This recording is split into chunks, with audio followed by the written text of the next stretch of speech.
broken ethics system, our broken campaign finance system, and our broken democratic system has fostered a culture of real estate corruption that has given rise to the Kushner companies of the world. In June of last year, our housing watchdog group, Housing Rights Initiative, launched a comprehensive investigation into Kushner companies for what appears to be a systematic scheme to illegally remove apartments from rent stabilization.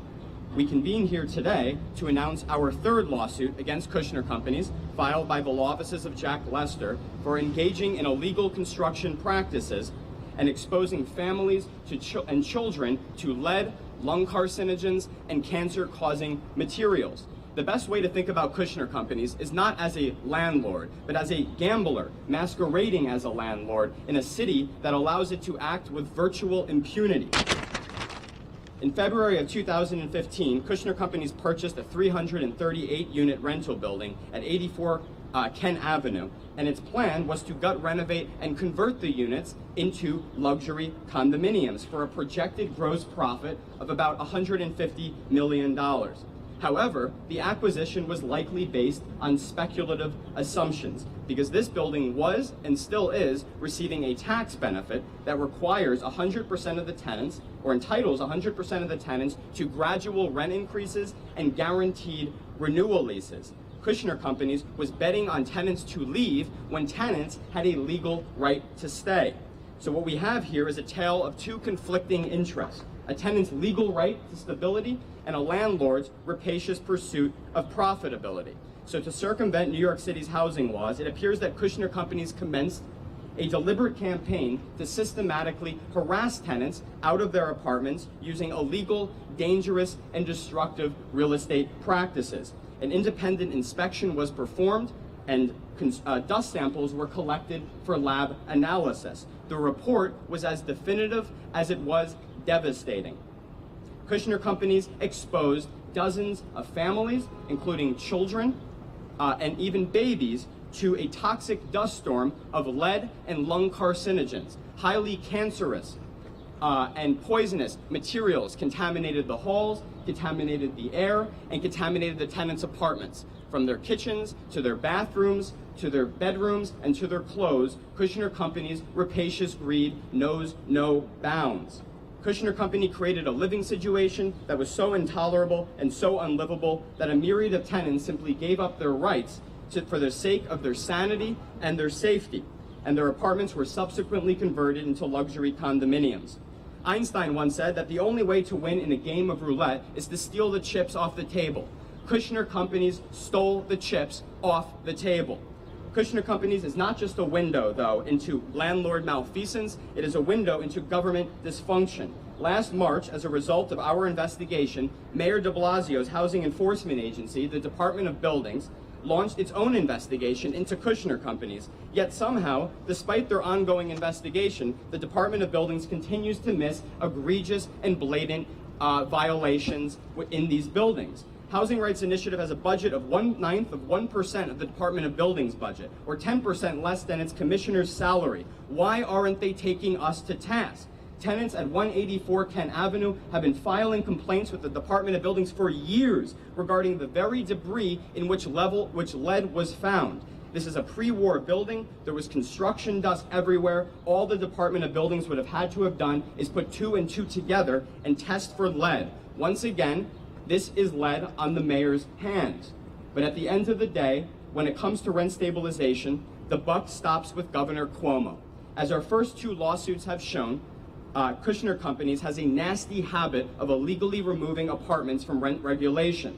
We have publicly called on the governor to investigate Kushner companies, but only to have been met with a deafening silence.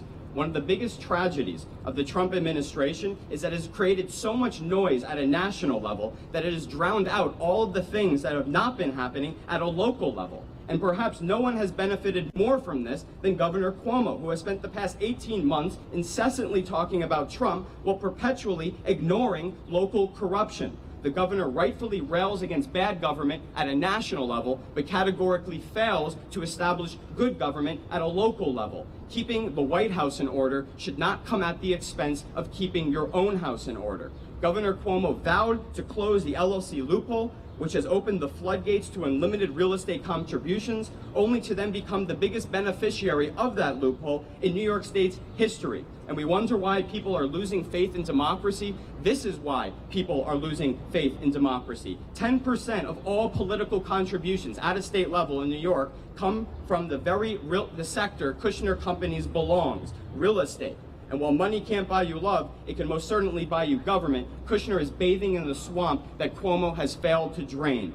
So at the end of the day, it was Kushner Company's failed morality that exposed children to lead, and it was New York State's failed policies that exposed tenants to Kushner. So lest we forget, democracy is local, and government dysfunction, particularly at a local level, doesn't just erode people's rights, it erodes people's faith in the very institutions that were designed to protect them.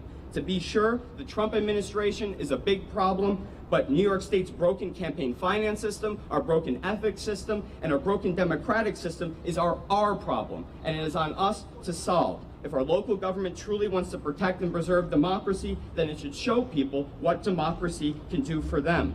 And that is why Housing Rights Initiative is honored to be standing here with our Brooklyn Borough President, Eric Adams. There are few electeds who take constituency and housing matters as seriously as the borough president and his team. And while our housing enforcement agencies continue to take a reactive approach to housing enforcement, the borough president has come up with a plan to propel our city into the future using real-time, technology-driven approach.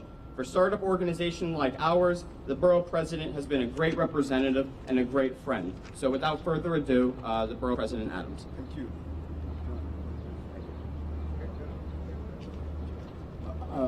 I want to truly thank Aaron and his team for the level of dedication and commitment to this conversation. And I recall when we met, he brought in just a real concern of what is happening across this entire city. Brooklyn has become ground zero for the displacement that is taking place. And it should not take a nonprofit to identify and stop the illegal profit that is taking place from forcefully removing tenants from their home. Let's be clear. This battle is happening in real time, and so we must have a real-time approach to it. We fought crime in this city by having real-time mechanisms. We need to use the same methods that we use to stop grand larceny of property. We need to use that method to stop the larceny of a person's home. It is happening every day, and not enough is being done. So we want to thank Jack Lester, the legal counsel here, and Housing Rights Initiative for this important agenda.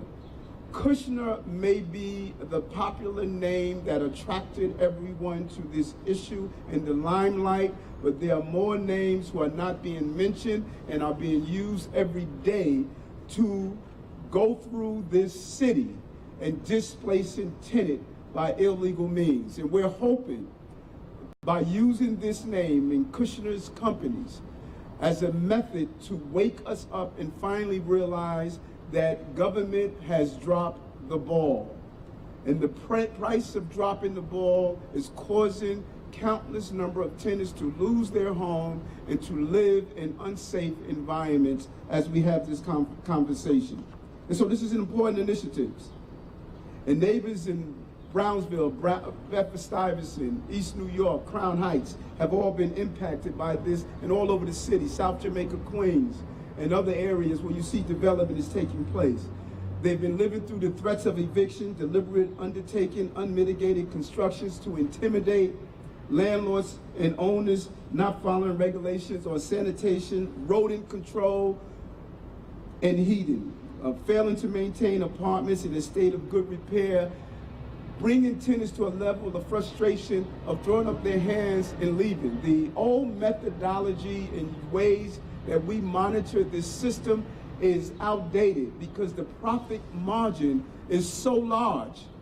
When you can displace a tenant who's paying $1,000 of rent and get a new tenant that will pay $3,000 of rent, that profit margin is so high that unscrupulous landlords have factored in, so what if they get a small fine of doing something illegal? We must combat this in a real-time processing, and just as we have those who commit robberies walk a perp walk, there needs to be landlords who are walking perp walks, and our district attorneys throughout this city must utilize existing laws on the book to stop some of the actions. We already have laws on the books for arson. We have laws on the books for criminal mischief. We have laws on the books for endangering the welfare of a child. If you have an intentional action that allows asbestos and other dangerous material to be in a building where a child is, then someone should be arrested for that, not only given a small fine. So today we're joining Housing Rights Initiative, a nonprofit watchdog group, in calling out Kushner companies for their egregious violation of the law and harassing tenants. This organization has put in place the movement on several lawsuits. This is the most recent lawsuit of clear actions of attempting to circumvent the rights of everyday tenants to exist in their property. During my 5 years in Borough Hall, this is the #1 issue that we receive hundreds of calls about illegally being displaced and forcibly being displaced and harassed by unscrupulous